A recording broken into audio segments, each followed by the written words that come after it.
Oi, pessoal! Nesse vídeo, nós vamos falar sobre Brasil, Portugal, patrimonialismo, Raimundo Fauro e Machado de Assis.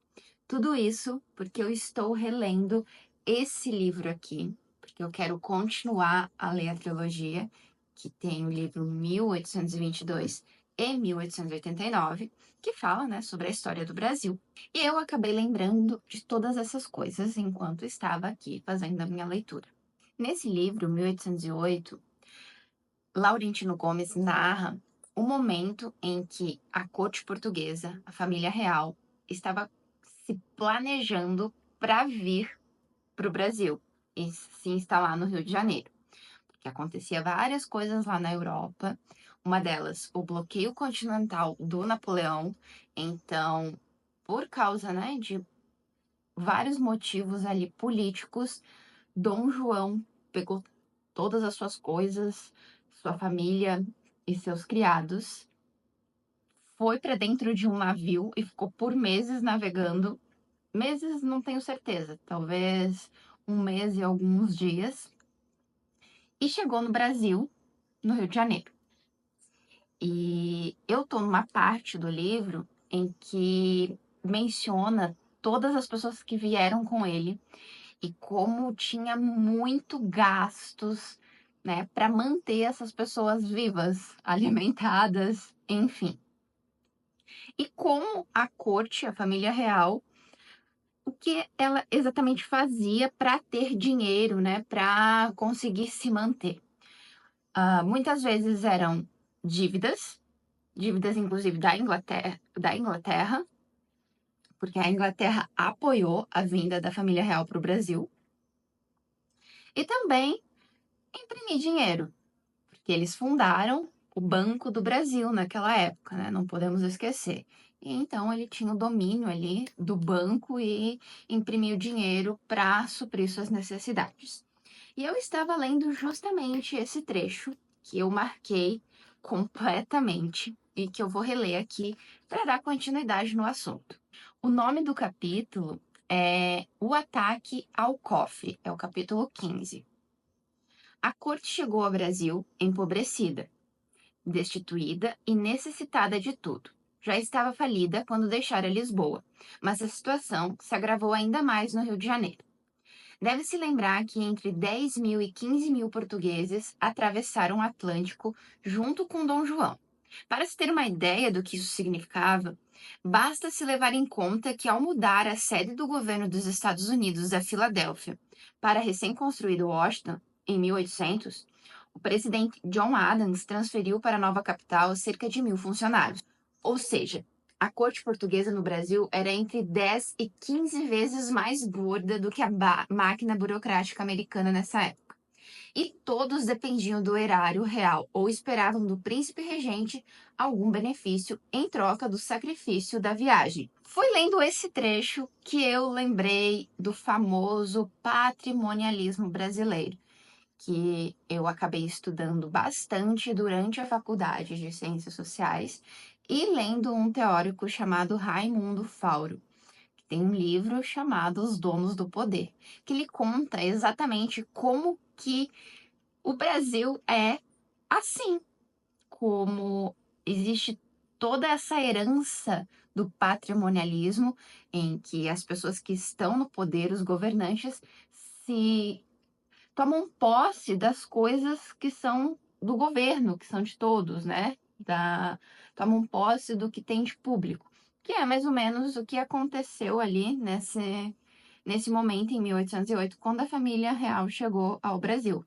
E com eles, né? Foi deles que a gente herdou esse patrimonialismo. Entra a tese central do Raimundo Fauro, do seu livro Os Donos do Poder, escrito em 1958. Ele é um clássico do pensamento social brasileiro, porque ele trata de um conceito, né, o patrimonialismo do Brasil. Para Fauro, o Brasil ele foi historicamente moldado para ser patrimonialista. E isso ele herdou de Portugal, o qual o Estado não se diferencia da classe dominante, de quem está no poder, da esfera pessoal. Isso significa que, ao longo da história, o poder político esteve nas mãos de uma classe, de uma elite dominante que usava o Estado para obter seus próprios interesses e não para servir à coletividade. Faor argumenta que o patrimonialismo criou uma classe dirigente que domina as instituições e coloca a população numa posição de subordinação. Para ele, isso explica a estrutura social brasileira, por exemplo, de por que é tão difícil manter um Estado democrático e por que aquela velha história de que alguns têm muito e outros têm pouco.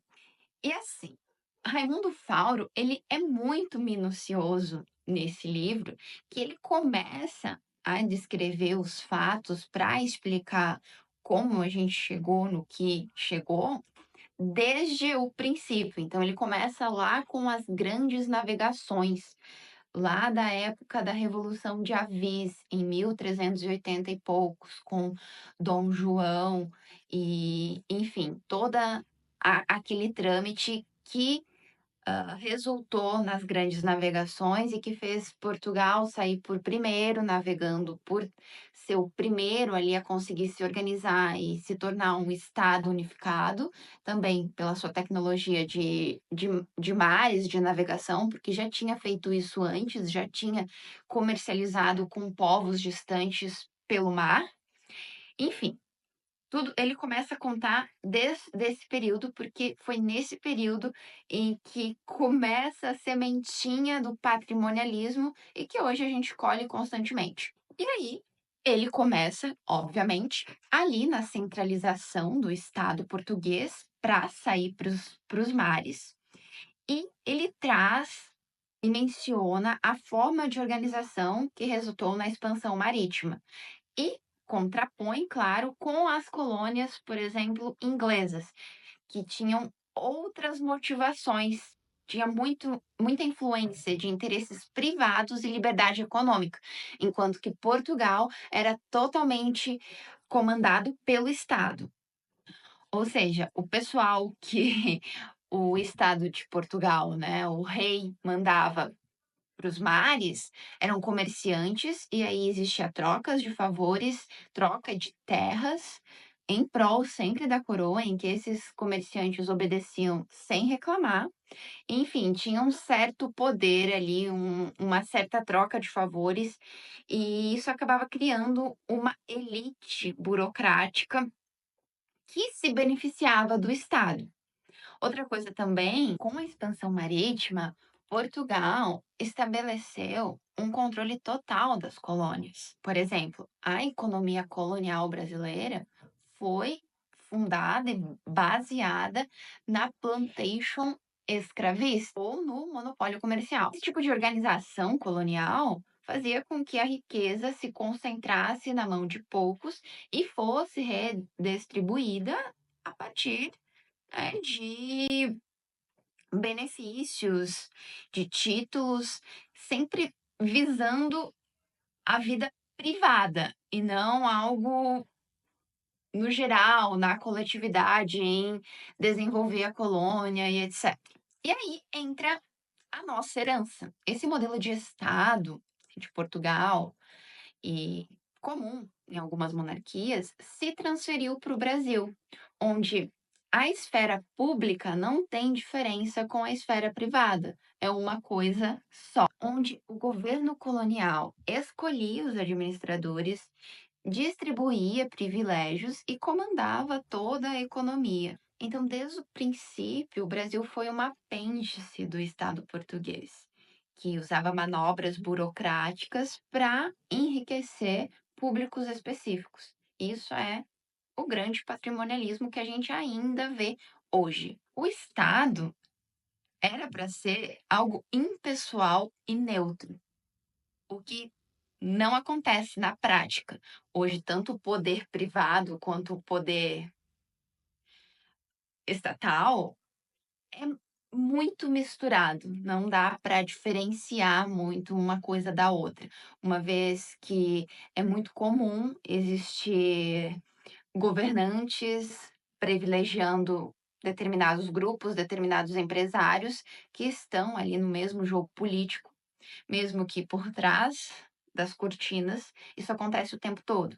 Então, num lugar em que era para ser um estado neutro, burocrático, acaba, enfim, tendo esse tipo de comportamento que a gente herdou dos portugueses. A gente chega em Machado de Assis no final do livro, que ele cita um dos contos, que é o da Dona Benedita. Que a Dona Benedita foi uma pessoa, teve o nascimento assistido pela fada da veleidade. E veleidade no dicionário quer dizer alguma coisa no sentido que é empolgante, que, enfim, mas é efêmero. E eu acho interessante quando ele termina esse livro citando Machado de Assis, em específico esse conto da Dona Benedita, porque o que ele quer transparecer é que o Brasil foi isso, né? Uma grande empolgação que durou pouco. E nada descreveria melhor o Brasil do que a veleidade. E, enfim, quando a gente pensa na atualidade desse pensamento, às vezes é um pouco obscuro, né? Ele escreveu há um tempo remoto, mas a gente precisa ter em mente que ele é um clássico do pensamento político brasileiro e que a gente só consegue superar um pensamento, um clássico, né, lendo esse clássico, né, e trazendo atualizações. Fauro faz a análise no seu livro até o governo de Vargas para chegarmos ao desfecho do que conhecemos do Brasil.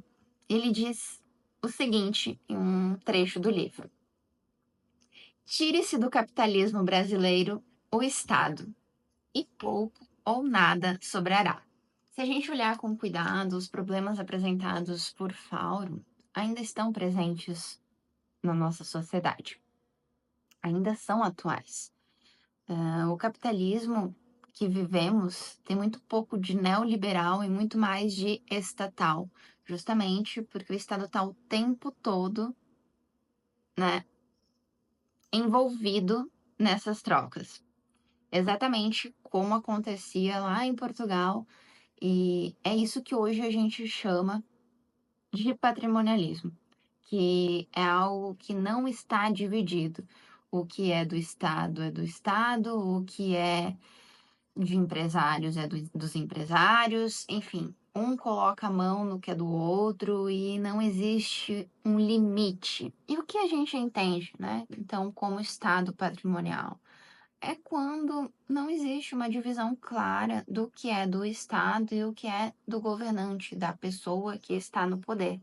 Isso acontecia muito em monarquias e esteve presente na monarquia de Avis, que foi, né, o que acabou chegando até nós também. Então, isso acaba formando um Estado personalista e não formando uma burocracia legal racional, nos termos de Weber, por exemplo. E o que seria essa burocracia racional legal? Legal racional. Enfim, ela é fundada na razão, em que um governo ele é dividido de forma burocrática legal, com ordens e funções, enfim, muito bem organizadas. E, de acordo com Weber é que traz esse conceito, é uma forma de combater o patrimonialismo. Porque quando a gente tem um Estado patrimonial, ele faz o que ele bem quiser. Se ele quiser colocar amigos trabalhando, ele coloca. Se ele quiser, né, dar benefício para determinadas empresas, ele dá. Enfim, é o que a gente vê hoje muito, né? Que não deveria ser assim. Então, eu gosto de relembrar sobre a obra do Fauro, que traz esses conceitos, e eu acabei lembrando dela quando estava lendo 1808, que foi, né, o nosso contato. O Brasil teve contato com a coroa nesse momento, em que eles se instalaram no Brasil. E eu consegui observar, com relatos, né, de historiadores, como isso aconteceu de fato na prática. Então, eu acabei lembrando desses conceitos. Eles são bastante profundos, como eu falei, até mencionei Weber, burocracia racional, legal, enfim, são coisas que até são chata e na leitura é pior ainda. Então, foi só para mencionar e para dizer que o tempo todo dá para a gente ficar pensando e analisando a nossa sociedade. E essa leitura acabou sendo bastante útil para ter essa visão e conseguir entender por que o Brasil dá tão errado várias vezes, né? Que era uma das questões que eu sempre fazia para mim. E, enfim, ter lido Fauro e entendido sobre o patrimonialismo e de como isso surgiu, já que ele é bem minucioso em trazer as origens, fez com que eu entendesse diversos aspectos da nossa política e por que ela é assim e não como outras burocracias na Europa ou nos Estados Unidos, enfim. Quanto ao livro 1808, esse sim é muito palatável para todo mundo, então eu recomendo. É bem legal, você quer ler o tempo todo, eu quase não consigo largar ele, tanto que eu tô relendo.